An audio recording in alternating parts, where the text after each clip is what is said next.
Hi, I'm Steve Caseley from CPT Nuggets, and this MicroNugget is focused on the PMP exam, Project Management Professional. In this MicroNugget, we'll give you an overview of what the PMP is and how to take and pass your PMP exam to become a certified Project Management Professional. If you're watching this MicroNugget, you probably don't need a lot of introduction to what the PMP is, the Project Management Professional, because you're probably already interested in simply looking at this to see how do I get started. But just in case, I need to encourage you a little bit more about what the PMP is, and that it is a widely recognized certification. According to PMI and endorsed by myself, the PMP is a globally demanded and recognized project management certification. As a matter of fact, I would be as bold as to say it is the most globally demanded and recognized project management certification. So if you're looking for a way to impress the boss, to show the boss that you know what this project management stuff is, or you're looking for the credentials to put on your resume to get that next exciting project management job, PMP may be the route you want to take. According to Wikipedia, in February of 2012, there were just shy of 500,000 PMP certified professionals in the world. Now, that's a large number. Does that mean there's no room for more PMPs in the world? Absolutely not. Project management is one of the fastest growing professions internationally, and there is more demand globally for PMP certified project managers than are available. So I put that number out there to show you the depth and breadth and recognition that the PMP gets, and to encourage you to join this rank of growing project management certified professionals. But getting your PMP isn't exactly easy, and PMI have deliberately made getting the PMP not exactly easy because they want to ensure people that get their PMP are in fact true, certified, experienced project management practitioners. There are two ways you can qualify to get your PMP. If you have a university degree, or if you don't have a university degree, they're not going to rule you out. They just make the qualifications a little bit more comprehensive. If you have your degree, you need to prove to PMI on your application to PMI to get approval to take your exam.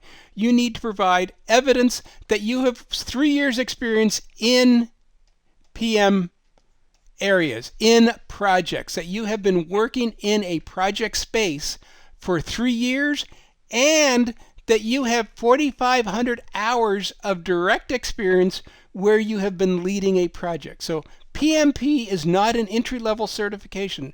PMI expects people taking the PMP have a few scars, a few years under their belt, a little bit of experience in project management, and they expect that you have done some formal project management training. It's not just seat of the pants learning, the school of hard knocks.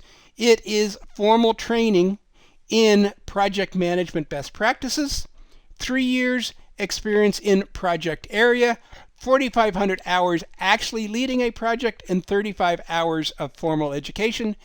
The difference, if you don't have your university degree, is a few of the numbers go up. If you don't have a degree, you need 5 years of experience in a project space, and you need 7,500 hours leading a project, but the number of contact hours remains the same.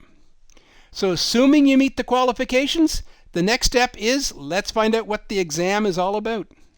So with the qualifications met, your application goes into PMI. PMI is going to review your application and validate that you've satisfied the requirements, and they do random audits to validate that the information you put on your application are in fact correct. They will do reference checks to validate the information. You get your authorized letter from PMI that says, yes, Steve, you're ready to take your PMP. I got my letter a few years ago.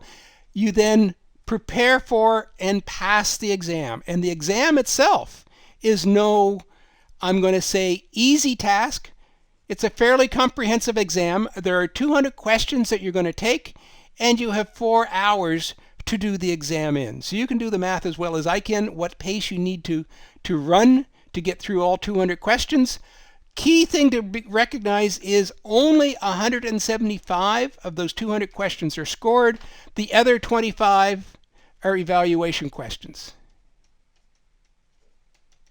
i.e. they're questions that PMI have put in there. We think this is a good question. We're going to pilot with a few people, see how well they do, and assuming the question is good, it will become part of the 175 scored.